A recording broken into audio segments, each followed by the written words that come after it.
मुंबई महानगरपालिका निवडणुकीसाठी राष्ट्रवादी काँग्रेसकडून संपूर्ण जबाबदारी माजी मंत्री नवाब मलिकांवर सोपवण्यात आली आहे। त्यानंतर आता मलिकांच्या घरातील तिघांना राष्ट्रवादीने उमेदवारी दिली आहे। यामध्ये नवाब मलिक यांचे बंधू, त्यांची बहीण आणि भावाची सून यांचा समावेश आहे। नवाब मलिक यांचे बंधू कप्तान मलिक यांना प्रभाग क्रमांक 165 मधून उमेदवारी मिळाली आहे। नवाब मलिक यांची बहीण डॉक्टर सईदा खान यांना प्रभाग क्रमांक 168 मधून उमेदवारी मिळाली आहे, तर कप्तान मलिक यांच्या सूनबाई बुशरा नदीम मलिक यांना प्रभाग क्रमांक 170 मधून निवडणूक लढण्यासाठी उमेदवारी मिळालेली आहे। कप्तान मलिक यांचा प्रभाग क्रमांक 168 होता, तो आता सध्या महिलांसाठी राखीव झालाय आणि त्यामुळे कप्तान मलिकांनी 165 नंबर प्रभागामधून लढण्याचा निर्णय घेतलाय। 2017ला वॉर्ड नंबर 165 मधून मी उमेदवार होते।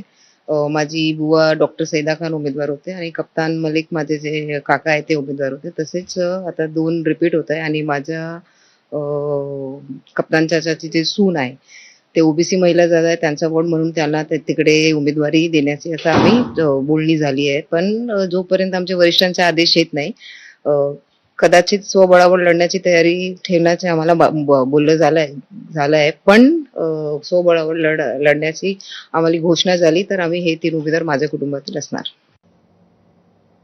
तर अजित पवारांची राष्ट्रवादी मुंबई महापालिका निवडणूक स्वबळावर लढणार आहे आणि त्यासाठी राष्ट्रवादीने 37 उमेदवारांची पहिली यादीही जाहीर केली आहे। राष्ट्रवादीने माजी आमदार नवाब मलिक यांच्या खांद्यावर मुंबई महापालिकेच्या निवडणुकीची जबाबदारी सोपवली आहे। मलिकांना जबाबदारी दिल्यास मुंबई राष्ट्रवादी सोबत युती करणार नाही अशी भूमिका राष्ट्रवादीच्या विरोधात भाजप आणि शिवसेनेने घेतली होती।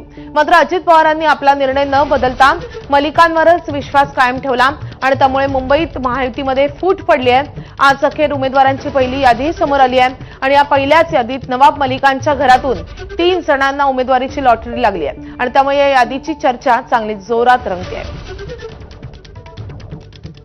राष्ट्रवादी काँग्रेस पार्टीचे आमचे राष्ट्रीय अध्यक्ष अजितदादा पवार, आमचे प्रदेश अध्यक्ष सुनील तटकरेजी, आमचे राष्ट्रीय कार्याध्यक्ष प्रफुल्लभाई पटेलच्या सूचनेनुसार आम्ही स्वबळाचा नारा देऊन आम्ही पुढे एकटाच राष्ट्रवादी काँग्रेस पार्टी बीएमसीच्या निवडणूक लढणार आणि आमची आज फर्स्ट यादी आम्ही प्रसिद्धीसाठी तुमच्याकडे देणार आहे।